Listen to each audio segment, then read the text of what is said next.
আজ আমি আপনাদের শোনাবো পুরুলিয়ার বেগুনকোদর স্টেশনের ভৌতিক সত্য ঘটনা।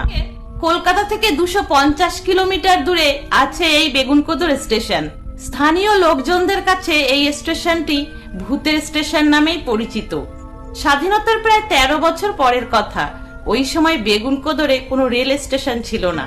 সবচেয়ে কাছের রেল স্টেশনটিও ছিল অনেক দূরে, যার জন্য ওখানকার লোকজনদের ট্রেন ধরতে অনেকটা দূরে যেতে হতো। এই সমস্যা থেকে মুক্তি পেতে ওখানকার স্থানীয় বাসিন্দারা বেগুনকোদরে স্টেশন বানানোর জন্য আবেদন করতে লাগলো।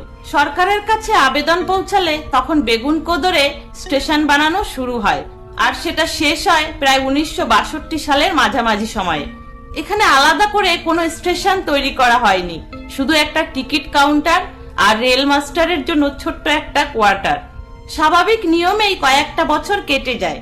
স্টেশনের ট্রেন এসে থামতো, সেখানে লোকজন নামতো, আবার বেগুনকোদর স্টেশন থেকে লোকজন অন্যত্র যেত। এইভাবেই কেটে যায় 5 বছর। এরপর এই স্টেশনে একজন স্টেশন মাস্টারের পোস্টিং হয়। তিনি আর তার স্ত্রী দুজনে সরকারি কোয়ার্টারে থাকতেন।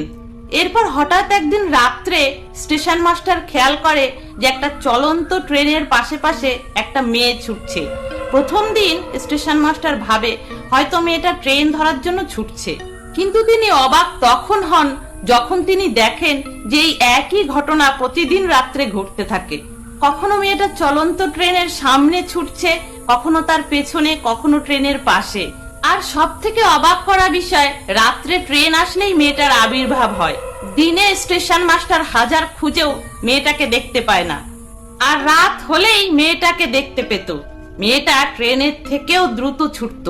তিনি এই সমস্ত ঘটনা অনেকবারই তার সহকর্মীদের বলেছেন, কিন্তু কেউই তার কথায় কোনো কান দেননি, কেউ বিশ্বাসই করতে চাননি। সবাই হাসি তামাশা করে তার কথাগুলি উড়িয়ে দিত।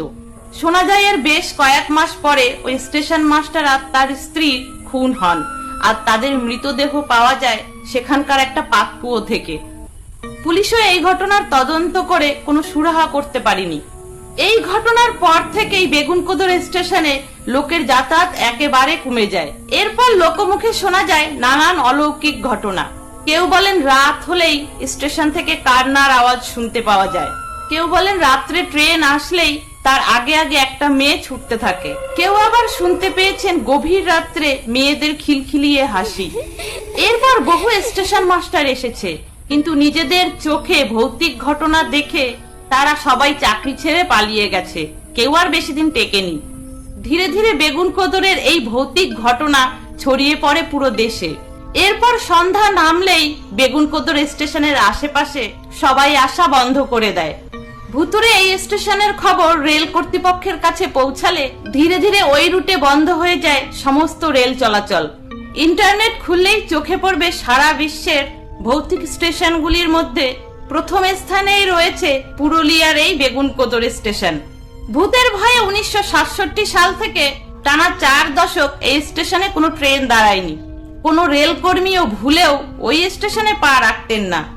এরপর এই স্টেশনটি পুরোপুরি ভাবেই বন্ধ করে দেওয়া হয়, কারণ ওই মেয়েটিকে দেখার পর অনেকেই মানসিকভাবে অসুস্থ হয়ে পড়তেন।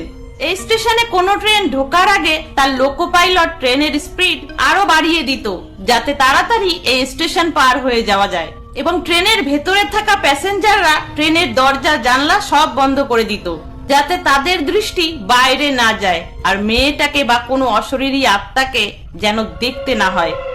ওখানকার বাসিন্দারা বলে এই স্টেশনটি নির্মাণ হওয়ার পরে একটা মেয়ে ট্রেনে কাটা পড়েছিল, আর তার আত্মাই এখনো নাকি ঘুরে বেড়ায়। এইভাবে 40 বছর কেটে যায়, আর এই স্টেশনটি ওয়ান্টেড স্টেশনের পরিচিতি পায়। তাহলে বন্ধুরা, বেগুনকোদর স্টেশনের সত্য এই ঘটনা আপনাদের কেমন লাগলো অবশ্যই কমেন্টে জানাবেন। ভালো লাগলে প্লিজ বন্ধুদের সাথে শেয়ার করে দেবেন। সকলে ভালো থাকবেন, সুস্থ থাকবেন।